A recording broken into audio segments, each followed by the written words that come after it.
Hi, Vinny from Clubscraft, where we help sports coaches spend more time with their athletes. And today we are going to dive into race periodization and defining those periods for the first part of the season until our first A race. So now that we know which races we want to focus on, it's going to be the perfect opportunity to start defining our training blocks and individual training periods so that we come in peak shape when it comes to our first A race.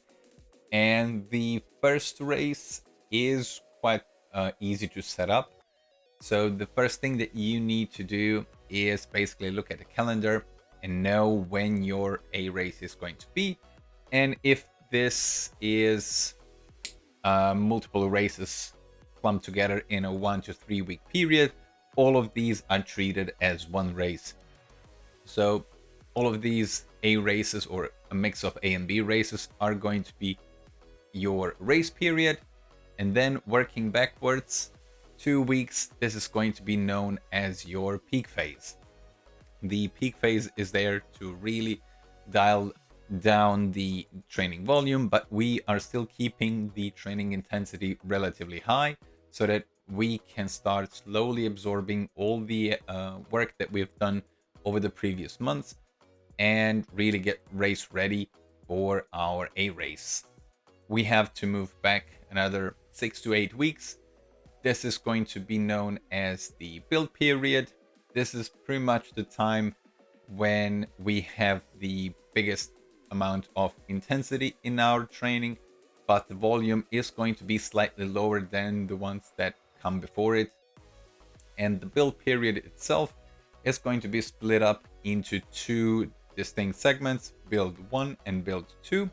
Build 1 essentially is a certain amount of volume with a certain amount of intensity, and then build 2 goes a little less on the volume, but it really brings up the intensity for those next 4 weeks. And then going back another 8 to 12 weeks, we have our base period. This is usually done during the winter months or the early spring, where we are basically just working on the essentials, your speed, your strength, and your endurance. This is the period where you really have a lot of volume work. So you're going to really spread those long bike rides, your long runs, and you're really just looking to put in as much of active time as possible. And the intensity is going to be relatively low, opposed to the build phase that comes after it. The build phase is really focusing now on getting you race ready and simulating those racing efforts. The base period is really just about getting as much time under load as possible. And here again, we have those 12 weeks separated into 3 different groups. So base 1, base 2, and base 3. All of these periods are characterized that the next one has a little more training volume as well as a little bit more intensity. So base 1 has a certain amount of volume and a certain amount of intensity. Then you ramp it up by something like 10 to 15%. And we increase the intensity by something like 5 to 10%. And then base period 3 has even more training volume, and the intensity is again increased by something like 5%. And then if you move a little more back, we come into the preparation period and the transition period. The transition period itself is basically just a break from the last race that you have, and it can be something like 1 to 6 weeks depending on where you are in your season. So the transition period is a nice way of just stopping with training altogether and doing something other. So if you, for example, a triathlete, you might go for hikings or just play basketball with your friends or do something else and just allow yourself to physically recover, but more it gets you fired up for the next season so that you really want to hit the training sessions again. And the preparation period is where you start getting more specific with your training. You're getting back into the groove of training. And this period again is something like 3 to 4 weeks. And if you combine all of these periods, so transition, preparation, base, build, and peak phase and race phase, this can be anywhere from 20 to 35 weeks, sometimes even a little longer. So it takes up a lot of time of your season, but this one is fairly easy to program.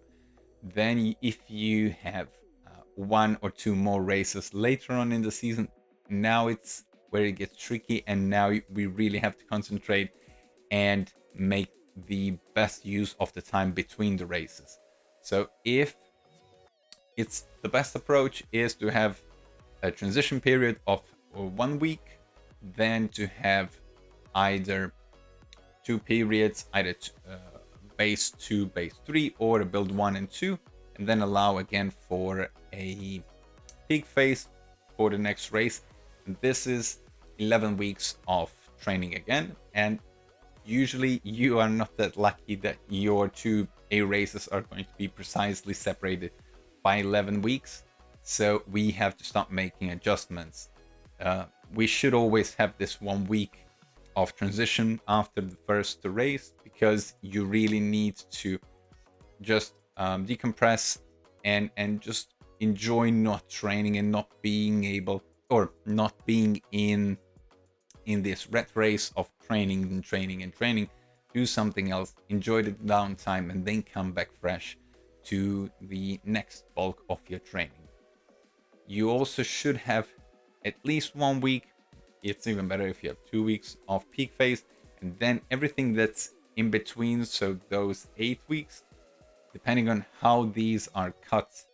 So if it's something like 7 or 6 weeks, then you start to have make choices between which of these phases is going to be a little shorter. The best approach is to keep them similar. So if you have 2 build phases, keep them both at 3 weeks. And if it's an uneven number of weeks, then you can always see if you want to work more on race specific stuff, or if you want to go back to the basics and just work on endurance or speed or strength. It's advisable for novice and long distance athletes to go back to a larger volume of training to bring the endurance as high as possible before the next race. But if you are more experienced, then you can start working on those race specific stuff and just get into the next peak phase and then have your next race and be ready for it. So this is one of the most of the trickiest parts of the season, to handle this transition between the first A race and the second A race well. But it is a lot more art than science, because the coaches really have to look into each individual athlete and gauge if they need more race specific work, or if they should go back and do more stuff on the basic skills. So that's something for the coaches and athletes to experiment with. And as you go through the seasons and as you race more, you will be a lot more familiar with how you react to different kinds of training. And then you will also know which of these approaches is best for you. And the final thing that we are going to look in the next video is assigning weekly hours to our training schedules. It is a lot less daunting than it initially looks to be. So yeah, stay tuned, and I see you in the next video. And until then, you can subscribe and like this video. And if you want to read the full blog post, you can check it out, as always, in the description below. And yeah, I'll see you in the next video. Bye bye.